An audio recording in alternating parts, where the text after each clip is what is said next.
Today's topic is assessing internal control risk in the accounting department. I know I've been on kind of an internal control kick for a little while, but that's kind of my thing. I have a very strong auditing background from years ago when I owned my firm. So I enjoy it. I like talking about internal control. Anyway, assessing risk. So what is internal control risk?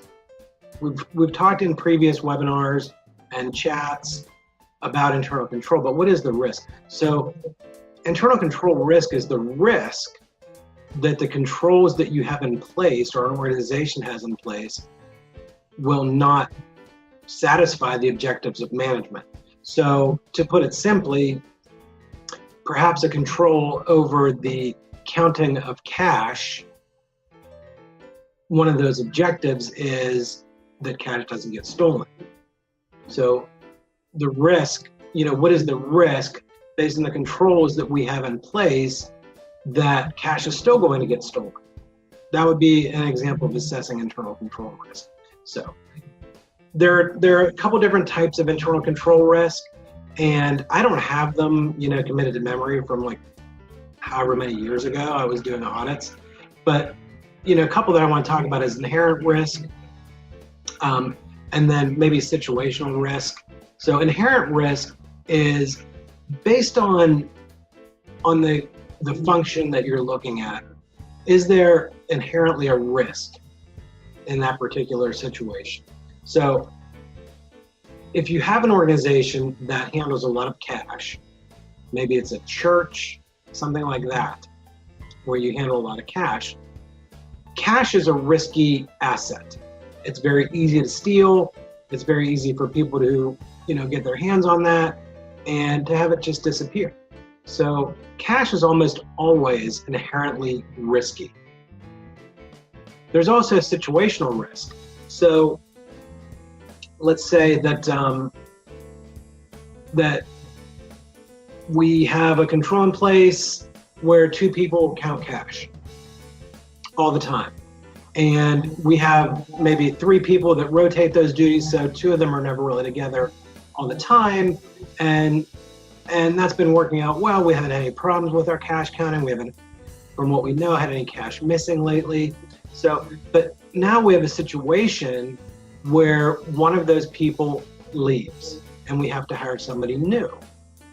That would be a good time to assess the risk of whether or not that control that we have in place of two people counting cash is still going to be effective, is still going to meet our objectives of not having cash stolen. So how might you go about that? Well, who is this person? What's their background? Do they have experience in these types of things? Did they used to work for a bank? Did they used to work for a landscaping company? Not sure. Those are questions that you're going to want to ask. Does it just so happen that this new person that we hired is the brother of one of the other cash counters? Those are the types of questions that you want to ask yourself whenever you're assessing risk. And that's just a really simple, hello, Loretta and Latanya. Glad to have you guys on this chat. So those are the types of risks that you want to look at. They're inherent risks. Those are things that you might want to look at once a year. Are the controls that we put in place last year still effective for these particular areas? Cash disbursements, counting of cash, receipts, those types of things, pledges. And then the other would be situational, and those would be risks that you would probably want to assess, obviously as the situation occurs. Or if you have constantly changing situations in a constantly changing environment, then you might want to do a quarterly risk assessment or something along those lines. It might be a good idea to bring your board in on that.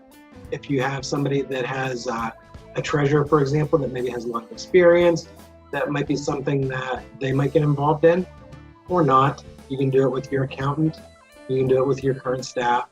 But I do recommend that you do assess your risks on a regular basis, and reevaluate your controls to make sure that what you're doing is still going to be effective in terms of your internal controls and wanting to have adequate controls in place.